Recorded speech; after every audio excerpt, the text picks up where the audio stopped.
They say I married that boy for his money.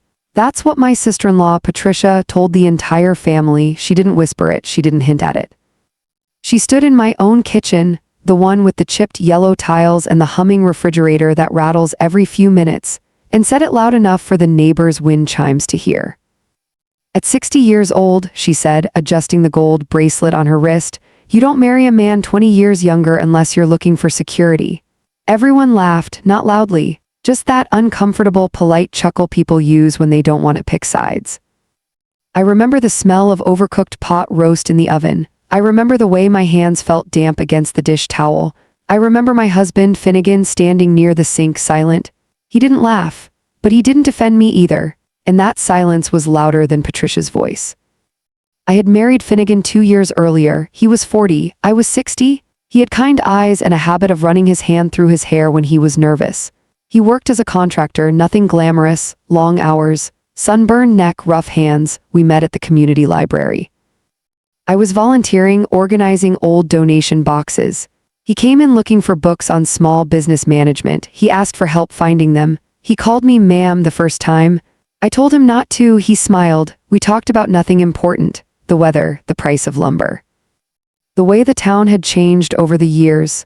He came back the next week, and the week after that.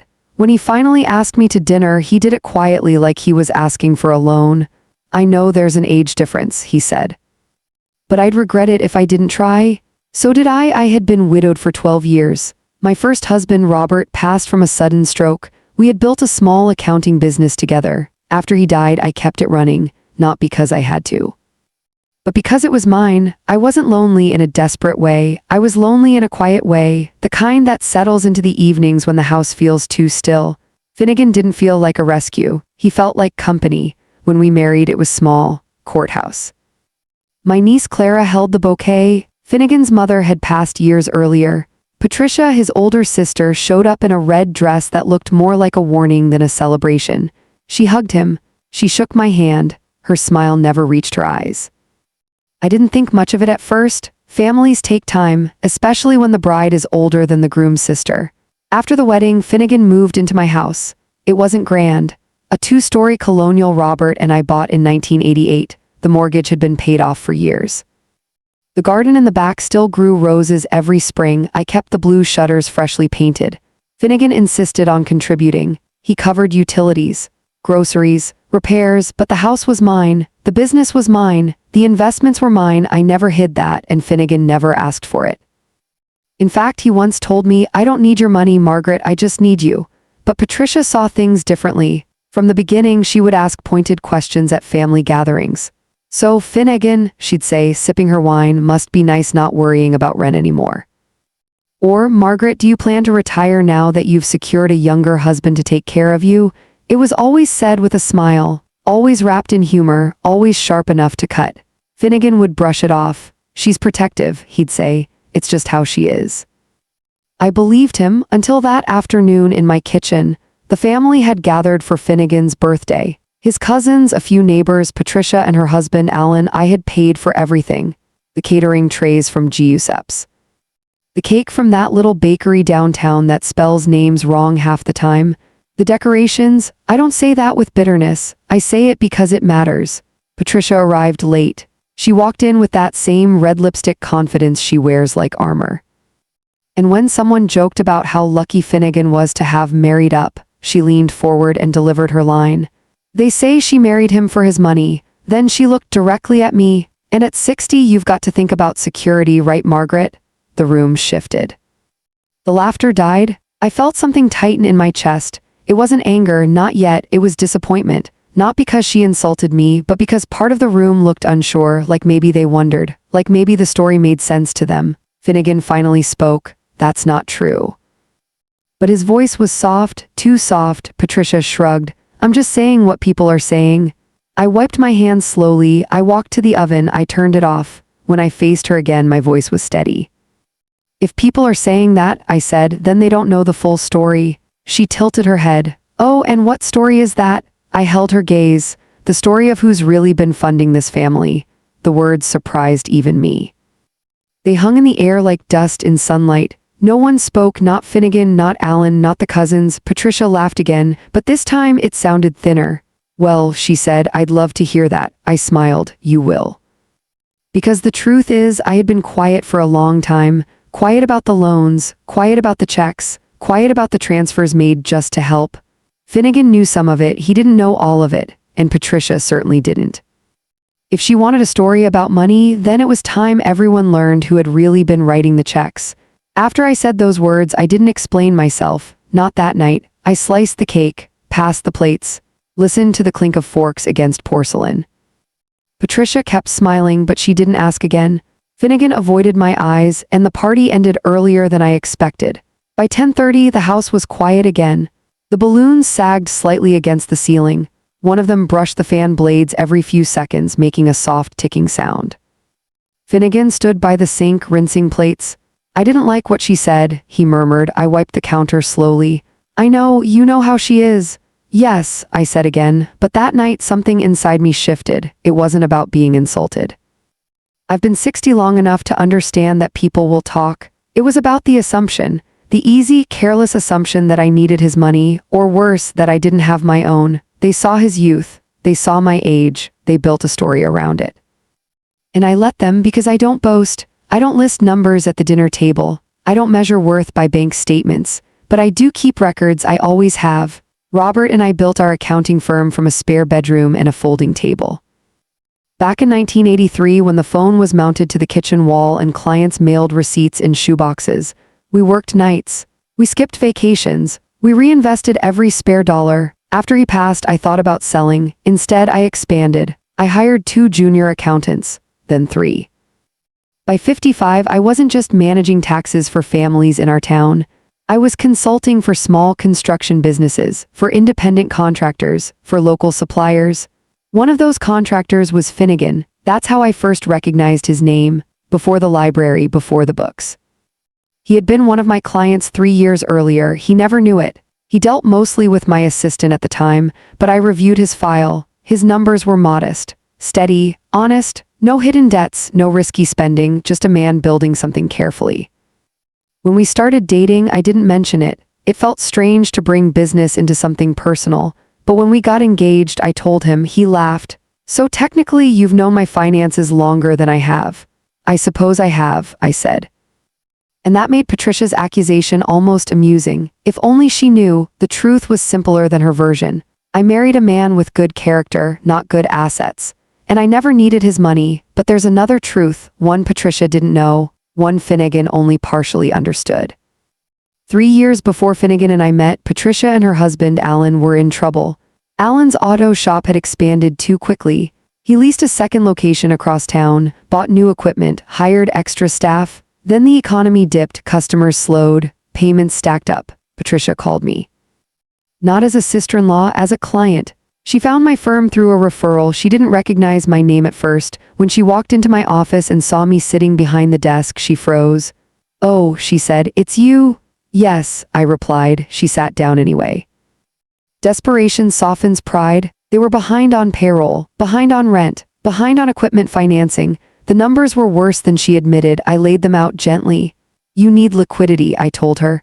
"We need time," she corrected. "Time costs money." I restructured their debts, negotiated with suppliers. And when it became clear that the bank wouldn't extend another line of credit without additional collateral, I did something I rarely do. I offered a private loan, low interest, flexible repayment, enough to stabilize them. Patricia stared at me for a long moment. "Why would you do that?" "Because your family," I said. She hesitated before accepting, pride again, but she signed the papers. The loan was substantial, 6 figures. I didn't announce it. I didn't mention it at holidays. I simply adjusted my investment portfolio and moved funds. Over the next 2 years, they made small payments. Irregular, sometimes late. I didn't pressure them. And when Finnegan and I married, the remaining balance still sat quietly in my records. He knew I had helped them. He didn't know how much. I didn't want him to feel caught between gratitude and guilt. So when Patricia stood in my kitchen and implied I had married for money, I tasted irony, not bitterness. Irony, because technically a portion of her financial stability still had my signature on it. But that wasn't the only time I stepped in. There was also Finnegan's cousin, Eric. Medical bills after his wife's surgery, a discreet transfer, no interest, and Clara, my niece, when she wanted to start her bakery. Initial seed capital. Again, quiet. I don't help people to collect loyalty. I help because I can. Robert always said, money is a tool, Margaret. Use it with intention. I took that seriously, so yes. At 62, I was financially secure, comfortably so, but security doesn't show on your face, it doesn't wrinkle differently, it doesn't announce itself at birthday parties, and sometimes people project their own fears onto what they see. Patricia feared dependency. She feared losing control. She feared that her younger brother, the one she practically raised after their mother died, had chosen someone who would dominate him. So she created a narrative she could manage, gold-digging older woman, convenient, predictable, almost comforting. Finnegan climbed into bed beside me that night. He lay on his back staring at the ceiling. I should have said more, he whispered. You said enough. No, I didn't. The house creaked softly as it cooled. Do you think they believe her? He asked. I considered that. I said slowly, people believe what fits the picture they already have. And what picture is that? That older women must be desperate and younger men must be foolish. He turned toward me. You're not desperate, I know, and I'm not foolish.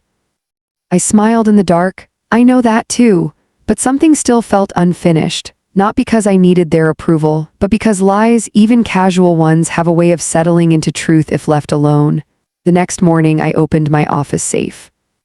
Pulled out a slim blue folder, Patricia and Alan loan agreement. I ran my fingers over the signature line, dated, clear, professional. Below that, a ledger of payments, still outstanding. I closed the folder carefully, then I opened another, Finnegan Investment Advisory.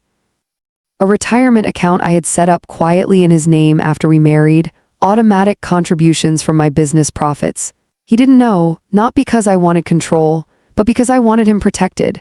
If anything ever happened to me, he would be secure, independent, untouched by speculation. I sat back in my chair. The morning light filtered through the blinds, casting thin lines across my desk. Funding this family. The phrase echoed again. I hadn't meant to reveal it so boldly. But perhaps it was time, not to humiliate Patricia, not to embarrass Finnegan, but to correct the record, calmly, factually, with dignity. That's how I've always handled numbers, and that's how I would handle this. I reached for the phone and dialed Patricia's number. She answered on the third ring. Yes, good morning, I said. I think it's time we talk. There was a pause. About what? I looked at the blue folder in front of me. About money. Silence, then a measured inhale. I'm listening.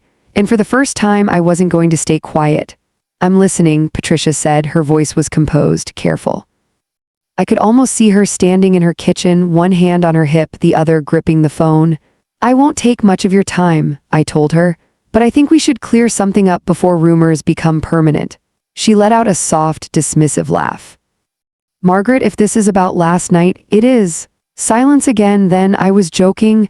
I don't think you were. Her breath shifted slightly, not defensive yet, just alert. People talk, she said. You can't control that. No, I agreed. But we can control what we repeat. She didn't respond, so I continued.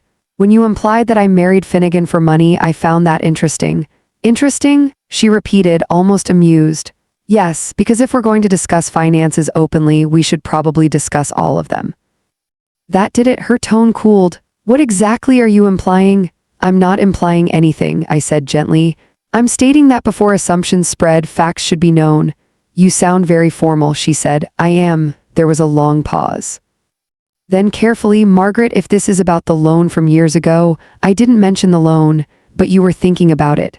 I allowed that silence to settle between us. Finally, I said, are you? She inhaled slowly. That was private. It still is, I replied. Unless you prefer otherwise. Her voice sharpened. Are you threatening me? No, I said calmly. I'm reminding you that stories about money tend to have two sides. For a moment, neither of us spoke. Then she said something that surprised me. You think I don't appreciate what you did? It wasn't a question. I didn't say that. But you think it. I leaned back in my chair. Patricia, I said quietly, appreciation isn't the issue. Respect is. She scoffed lightly. Oh, come on. You married my little brother. Forgive me for being cautious. He's 40, I said, not 14. You're 62. And people notice. Yes, I agreed. They do. Another pause. I didn't mean to humiliate you, she said, though her tone suggested she hadn't quite decided if she regretted it. But you did. She didn't argue, instead she shifted direction. So what do you want, an apology? I want the narrative corrected. She laughed, but it was thin. How exactly do you plan to do that? I haven't decided yet. Well, she said sharply, I hope you're not planning to air private financial matters in front of the family. That would be ungracious. I almost smiled at the word. Ungraceful, interesting how that standard only applies when the truth becomes inconvenient. I don't enjoy public confrontations, I said. You know that. Then let it go. I can't. Why not? Because it's not about pride, because it's about dignity. Because if I allow this version of me to exist in their minds, it will follow Finnegan too. Instead, I said simply, because it isn't true. She was quiet, then she said something softer. You don't understand what it looks like. What looks like you, him. The house, the business, it looks like imbalance. And that frightens you. It concerns me. Why? Because I've seen men lose themselves in relationships like that. I let that sit. Have you? I asked gently. She hesitated, then almost reluctantly our father did. Ah, there it was, the root. Their father had married a woman younger than him after their mother passed. That woman handled the finances, made decisions, redirected investments. Within 5 years, most of what he had built was gone. I had heard the story in pieces, not from Patricia. From Finnegan, he hated how powerless it made him feel, Finnegan once told me, watching Dad sign papers he didn't understand. So this wasn't only about money, it was about history, fear disguised as accusation. I'm not her, I said quietly. I know, Patricia said quickly. But you still see her? She didn't deny it, I softened my voice. Finnegan understands his finances. He has access to everything. I've never hidden a document from him. That's not what people think. Then people are wrong. Another silence, this one less sharp. Margaret, she said finally, you have to admit it's unusual. Yes, I said, it is, and unusual makes people suspicious. Suspicion isn't proof. She sighed. What are you going to do? I don't know yet, I answered honestly, but I won't let this sit. We ended the call without resolution. Not hostile, not friendly, just unsettled. That afternoon, Finnegan came home early. He found me in the study, folders spread across the desk. What's all this? He asked. Records. He stepped closer. You talked to her. Yes, and she's afraid. Of what? History repeating itself. He frowned. You're not controlling me. I know that. Then why does it matter? Because I don't want whispers in the background of our marriage, because I don't want gratitude turned into resentment. Because silence can grow into something ugly, but I said, it matters because narratives harden over time. He sat across from me. I hate that you feel like you have to prove something. I don't want to prove, I said. I want clarity. For who? For everyone. He studied me carefully. You're thinking about telling them. Yes, all of it. I'm thinking about telling enough. He ran a hand through his hair, that familiar nervous gesture. They'll feel exposed. I won't humiliate anyone, and me. His voice was quiet now. I looked at him. You won't be exposed, I said. You'll be understood. He swallowed. I never asked you to set up that retirement account, he said suddenly. I froze. You know about that? He nodded slowly. I found the statements last month. And you didn't say anything? I didn't want you to think I was ungrateful. I didn't do it for gratitude. I know, he leaned forward. But this isn't about money, Margaret. It's about pride. Yes, I said softly, it is. And pride, I've learned, can be more fragile than finances. That evening, as we ate leftovers in the quiet kitchen, Finnegan looked at me differently, not suspicious, not defensive, just thoughtful. Do you regret marrying me? He asked suddenly. The question startled me. No, even with all this. Yes, he nodded, but I could see something working behind his eyes, something unsettled. The first crack wasn't in Patricia's accusation. It was here, between us, not because he doubted me, but because he suddenly realized how much I had done quietly. And quiet generosity can feel like hidden power.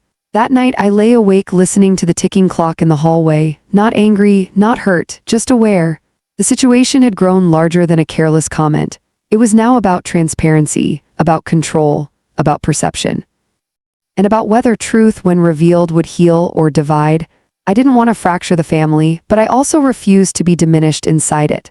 By morning I had made a decision. There would be no dramatic confrontation, no shouting, no humiliation, just documentation, calm, clear. public enough to correct the record, private enough to preserve dignity. The next family gathering was 2 weeks away, Patricia's anniversary dinner, hosted at her house. I would attend, and I would bring something with me, not a speech, not an accusation, just evidence. Because sometimes the most powerful response to gossip is a ledger. The night of Patricia's anniversary dinner arrived colder than I expected. A thin wind moved through the trees, carrying the smell of wood smoke in early winter. Finnegan drove. His hands rested steady on the steering wheel, but I could see the muscle in his jaw tighten every few seconds. "You don't have to do this tonight," he said quietly. "I know, and if this becomes messy, it won't." I wasn't guessing.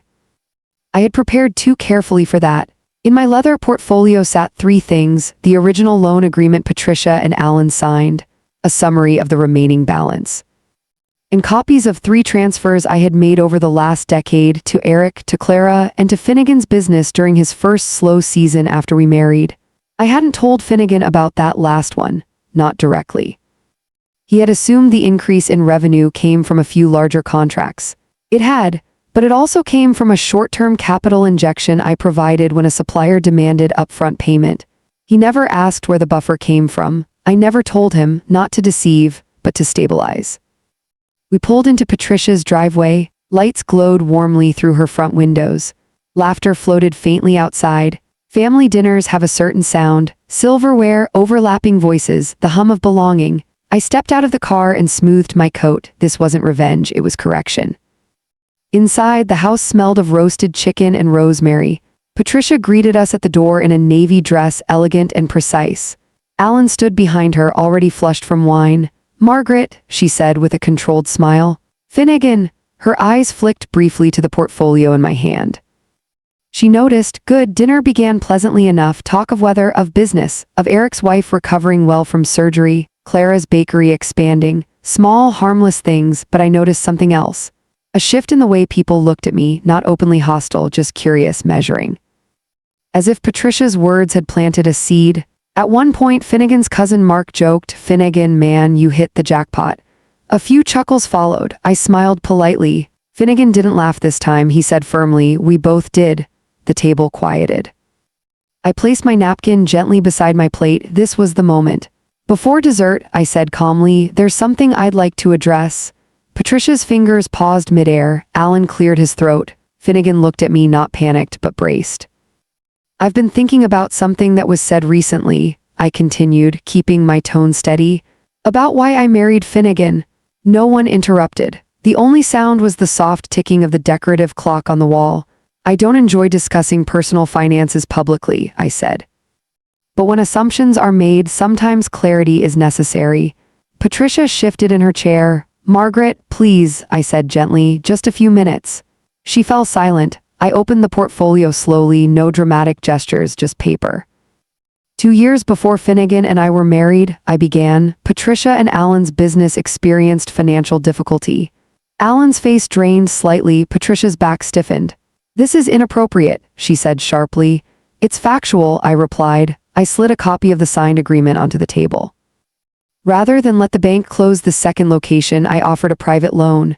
Murmurs around the table. Alan stared at the paper. Patricia's lips pressed into a thin line. "I did not bring this up until now," I continued, "because I believe help should be quiet." Finnegan looked at me slowly. Confusion first, then understanding. I restructured debts, negotiated supplier contracts, and provided capital. I glanced at Alan. "The remaining balance," I added softly, "still exists."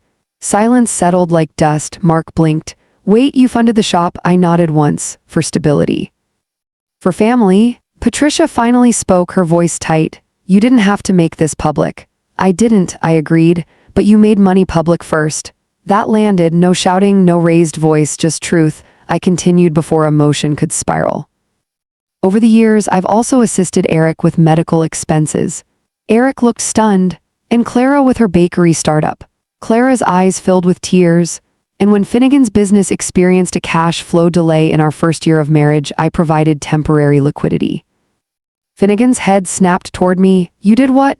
I met his gaze calmly. "You repaid it within 6 months," I said gently. "You just didn't know you were repaying me." The room held its breath. Finnegan leaned back slowly, absorbing. Patricia's voice cracked slightly. "So what is this?" A display? No, I said, it's context. I folded my hands neatly. When someone suggests I married for money, I find it necessary to clarify that I have never needed anyone's. Alan finally spoke, voice subdued. You saved our business. Yes. And you never once reminded us. No, Patricia's eyes were glossy now, but anger still flickered there. You're making me look ungrateful. I'm correcting an accusation, I replied, not attacking you. She looked around the table. The dynamic had shifted, not hostile, but undeniable. Mark cleared his throat. Well, that changes things. Clara wiped her cheek. Aunt Margaret, I didn't realize you weren't meant to, I said softly. Finnegan stood slowly. I didn't know half of this, he admitted. That was intentional, I said. He looked at me carefully. Why? Because I didn't want you to feel small. His expression softened. Patricia let out a shaky breath. You think I was afraid you'd control him, she said quietly. I think you were afraid he'd depend on me. She didn't deny it. Alan reached for her hand. We were desperate back then, he murmured. I know, I said, and you never held it over us. No, Patricia's shoulders lowered slightly. But you did just now, she said. I shook my head. I held up a mirror. That was the hardest moment. Because mirrors don't lie. The room was heavy with emotion, not explosive, just raw. I didn't marry Finnegan for money, I said finally. I married him because he treats me with kindness, because he respects me, because he sits with me in silence without making it uncomfortable. Finnegan's eyes met mine, and because love, I added quietly, is not measured in age or assets. No one laughed this time, no one joked. Patricia stared at the documents, then at me. I was wrong, she said, barely above a whisper. It wasn't dramatic, it wasn't tearful. It was simple, wrong, and that mattered more than any apology speech. I closed the portfolio. I don't want tension in this family, I said, but I will not carry a narrative that diminishes me. Patricia nodded slowly. I understand. Alan squeezed her hand again. Dinner resumed awkwardly at first. Then gradually conversation returned, quieter, more thoughtful, but something fundamental had shifted, not just in how they saw me, but in how Finnegan saw me. On the drive home, he was silent. Finally, he said, why didn't you tell me about the help you gave my business? I didn't want to interfere with your pride. He exhaled slowly. You should have trusted me with that. I do trust you, then share the weight. I looked at him in the dim dashboard light. You're right. That night we talked longer than we had in months, not about money, about partnership, about transparency, about how even quiet generosity can unintentionally create imbalance, and for the first time since Patricia's accusation. I felt the tension ease, but consequences don't end at the dinner table, they ripple outward, and I knew the real test wouldn't be in Patricia's house, it would be in how the family treated us from that night forward. The days after Patricia's anniversary dinner were quieter than I expected. No angry phone calls, no dramatic texts, just silence. But silence, I've learned, has different textures. There's peaceful silence, and then there's the kind that feels like a room holding its breath. By Tuesday morning, Clara stopped by my office with a box of lemon scones. She didn't call first, which told me everything. She stood in the doorway of my study, cheeks pink from the cold. I didn't know, she said before I even asked her to sit. I didn't want you to, I replied. She placed the box on my desk. You believed them? I asked gently. She hesitated.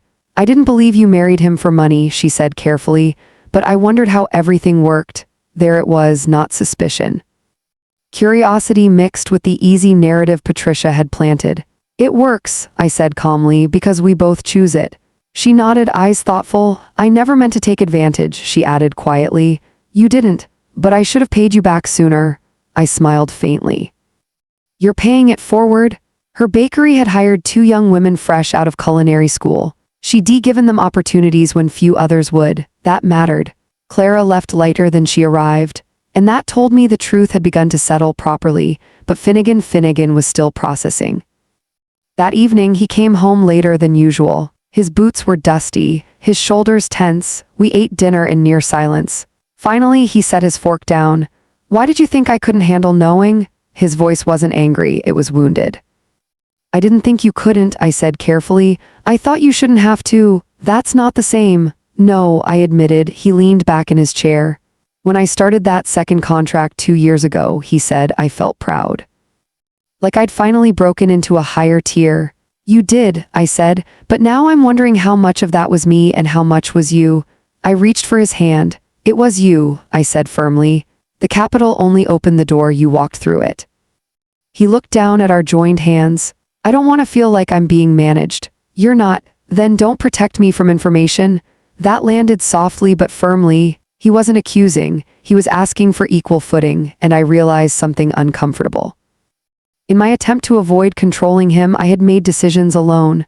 Quietly, strategically, just like I had in business for decades. Old habits don't vanish when love enters the room. They simply adapt. You're right, I said. He studied me as if measuring whether I truly meant it. I don't regret helping, I added, but I regret not inviting you into the choice. His jaw softened. That's all I wanted. The following Sunday, Patricia called. Her voice sounded different, less sharp, more measured. Alan and I reviewed the documents, she said. I assumed you would. We'd like to settle the remaining balance. I paused. That isn't necessary immediately. It is, she replied firmly. Not because you asked, but because we need to. I could hear something in her tone, not resentment, pride reclaiming itself. I'll send the updated figures, I said. She hesitated. Margaret, I was wrong. I know, I let my fear shape the story. That wasn't fair. It wasn't, I agreed gently. Silence. Then quietly, thank you for not humiliating us. I didn't intend to. You could have. Yes. She let out a breath that sounded almost like relief. Dinner next month? She asked. I smiled faintly. Yes. After we hung up, I sat in the kitchen with a cup of tea, staring at the steam rising slowly into the air. Justice doesn't always arrive with applause. Sometimes it arrives as a corrected bank transfer. By the end of that week, the remaining loan balance hit my account in full. No fanfare, no note, just a clean transaction. I transferred half of it into a new investment account under Finnegan's name. But this time I told him first. I'd like us to decide together, I said. He smiled. That feels better. We sat at the dining table with spreadsheets open between us, discussing long-term plans, retirement timing, business expansion, charitable giving. For the first time, the numbers felt shared, balanced, transparent, and that balance mattered more than the money itself. But outside our home, the story continued to ripple. At a family barbecue 2 weeks later, the tone toward me had changed. Not dramatic, just respectful. Mark shook my hand a little longer. Eric thanked me again, awkwardly. Clara introduced me to a supplier as the woman who believes in people before banks do. I didn't need the praise, but I noticed something else. Patricia no longer made jokes about security. She watched Finnegan and me interact. She observed how decisions were discussed openly between us. And slowly her posture softened. One afternoon, she pulled me aside near the grill. I was afraid, she admitted. I know, I raised him, after Mom died, I felt responsible. That makes sense. But I forgot he's grown. Yes, I said gently, he has. She nodded, and I forgot that strength doesn't always look loud. I let that sit, because strength had never been loud in me. It had always been steady, measured, documented quietly in ledgers and decisions. Later that evening, Finnegan slipped his arm around my waist while we stood near the porch. You look lighter, he said. I feel clearer. About them? About us? He squeezed my hand. I'm proud of you. For what? For standing firm without tearing anyone down. I rested my head briefly against his shoulder. I didn't want revenge, I said. I wanted correction, and you got it. Yes, but correction isn't only about others, it's about self-awareness too. In the weeks that followed, I adjusted something within myself. I stopped making financial decisions alone, even the small ones. I invited Finnegan into conversations about investments, charitable contributions, long-term planning, not because I needed permission, but because partnership is built through transparency. And slowly something beautiful emerged.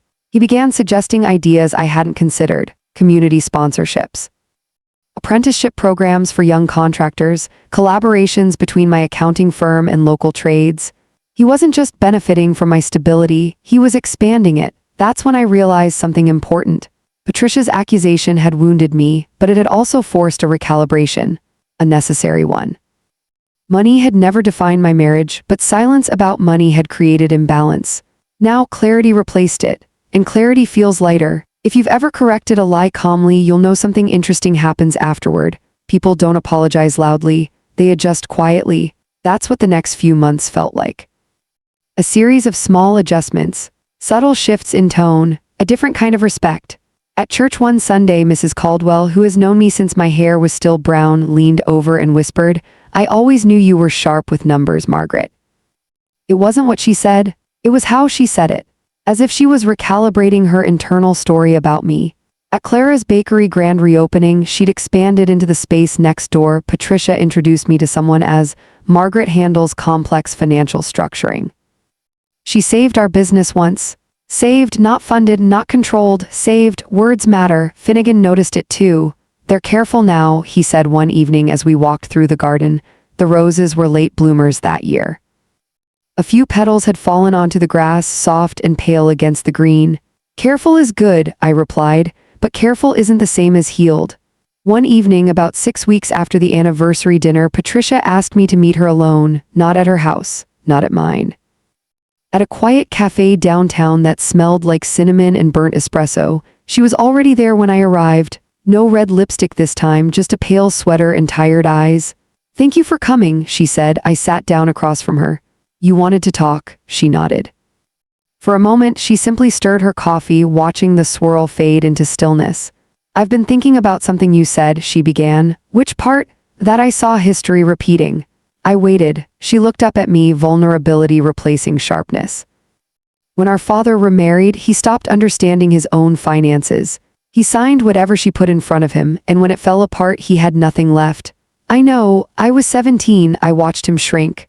Her fingers tightened around the mug. "I promised myself I'd never let that happen to Finnegan. That's a heavy promise for a teenager." She gave a small, humorless smile. "I kept it anyway." I leaned back slightly. "And somewhere along the way," she continued, "I decided that if I felt threatened, it meant I was protecting him." "That's common," I said gently. "I didn't realize I was projecting. Most people don't." She exhaled slowly. "When I saw how composed you were at dinner, how you laid out those documents without anger, I realized something." I didn't interrupt. "You weren't trying to control anyone, you were trying to preserve dignity." "Yes, and I attacked that." There it was, not dramatic, but honest. "I forgive you," I said simply. She blinked. "I don't deserve that so easily." "This isn't about deserving," I replied. "It's about moving forward." She studied me. "You're not angry." I was disappointed. "That's worse." I smiled faintly. "Perhaps." She hesitated. "Are you ever afraid?" she asked quietly. "Of what?" "That one day he'll wake up and realize he wants someone younger." I met her gaze steadily. "No, you're that confident." "No," I said softly, "I'm that grounded." She looked confused. "I didn't marry him to secure my future," I continued. "I married him because we enjoy each other's present. If that changes one day, I will still be whole." That seemed to land heavily because that's the difference. When you build your life before love arrives, love becomes addition, not foundation. Patricia sat back slowly. "I don't know how to think like that."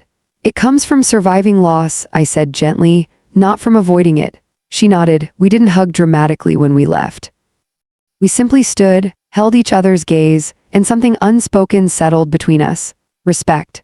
But the most important public consequence was Patricia's apology. It was Finnegan's, not to me, to himself. About 2 months after everything unfolded, Finnegan was offered a partnership opportunity in a larger contracting firm. It would mean expansion, risk, more capital. He came home carrying the proposal folder like it weighed more than it did. "What do you think?" he asked, setting it on the kitchen table. "What do you think?" I replied. He paced slightly. "I want it," he admitted. "But I don't want to rely on you. I'm not offering to fund it." He stopped pacing. "You're not?" "No." He studied me carefully. "If you choose it," I continued, "you secure the financing independently. We'll review the numbers together. But the decision and the responsibility will be yours."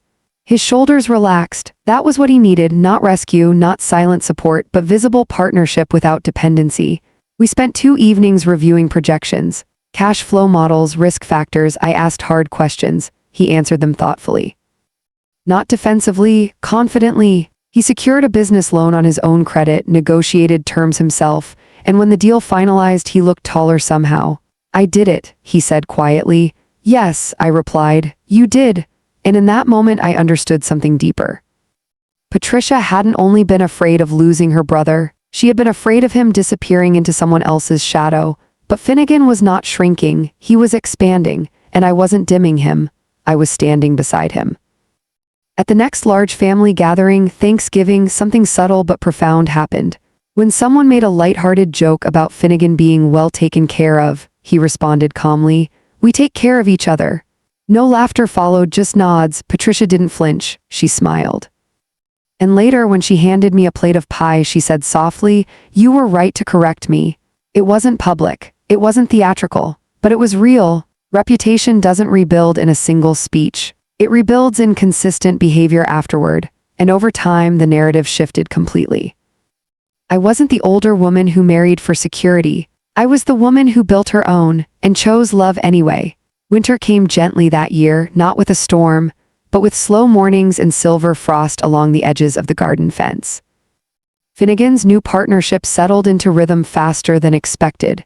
He left earlier now, came home tired but satisfied. There was a steadiness in him that hadn't been there before, not because of the business itself, but because he knew he had built it without leaning on me. And I had built something too: trust repaired, transparency earned. One evening, we sat at the dining table with nothing but 2 bowls of soup and the soft hum of the dishwasher in the background. "You know," he said, stirring absent-mindedly, "I think that whole situation forced me to grow up a little." I smiled. "You were already grown." "Maybe," he shrugged. "But I had this quiet comfort knowing that if anything went wrong, you'd fix it."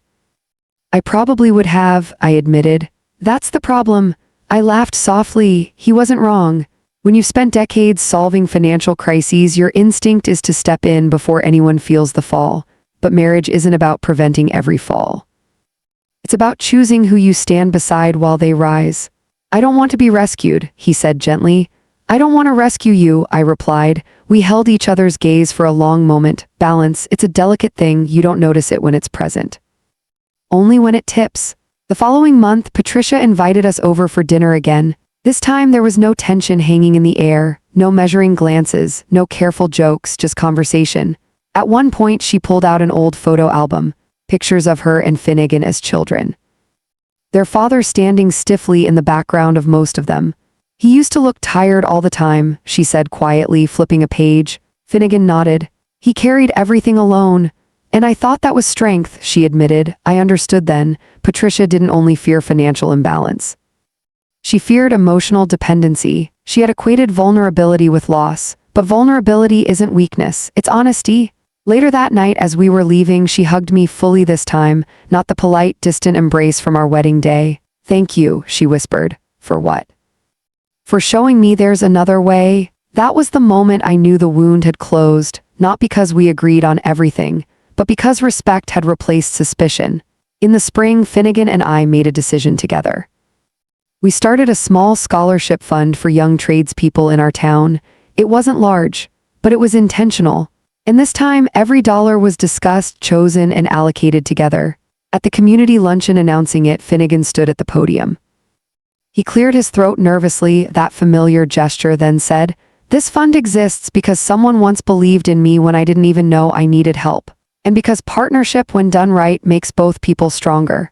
He didn't mention my name directly. He didn't need to. I watched from the audience, feeling something warm settle in my chest, not pride in money, pride in growth. Afterward, Mark approached me. "You two are solid," he said. "Yes," I replied simply, not flashy, not dramatic. Solid, that word meant more to me than admiration ever could. At 62, I don't need applause, I need steadiness, and I have it. But healing isn't only external, it's internal too. One quiet afternoon, I sat alone in my study reviewing annual financial summaries. Numbers that once represented survival now represented legacy. I realized something unexpected. Patricia's accusation had hurt because it reduced me. It stripped away decades of work and framed me as opportunistic. But in correcting it, I had also been forced to examine myself. Why had I stayed silent so long about helping? Was it humility, or was it control disguised as generosity? Had I enjoyed being the quiet safety net? There's a fine line between support and superiority, and I had walked close to it without realizing. Love demands equality, not quiet leverage, not hidden rescue. Equality. I closed the ledger slowly and leaned back in my chair. Robert used to say, "Power handled quietly is still power." He was right, but power shared becomes something better. It becomes partnership. That evening, Finnegan found me watching the sunset from the back porch. The sky was streaked in pale orange and soft violet. "You're thinking," he said, sitting beside me. "I always am. Good thoughts, learning thoughts," he smiled. "I like those." I turned to him. "Do you ever regret marrying someone older?" He laughed softly. "No, not even when people stare, they stopped staring." "They did, even if they hadn't," he added. "I didn't marry a number." I reached for his hand. "Neither did I." We sat there in silence as the light faded, not the heavy silence from months ago, the comfortable kind, the kind that feels like home. Sometimes people ask me gently, curiously, if it's difficult being the older wife. If I feel insecure, if I worry, the truth is simple. Age isn't what tests a marriage. Ego does, silence does, fear does, and once those are addressed, the rest becomes manageable. Patricia and I aren't best friends now, but we are allies. She asks for my advice openly, I offer it without attachment. Finnegan discusses finances with confidence. I listen without taking over. The family gatherings feel lighter, real laughter, real ease. And sometimes when I catch Patricia watching us, there's no suspicion in her eyes, only acknowledgement. I didn't marry her son for money, and she knows it now.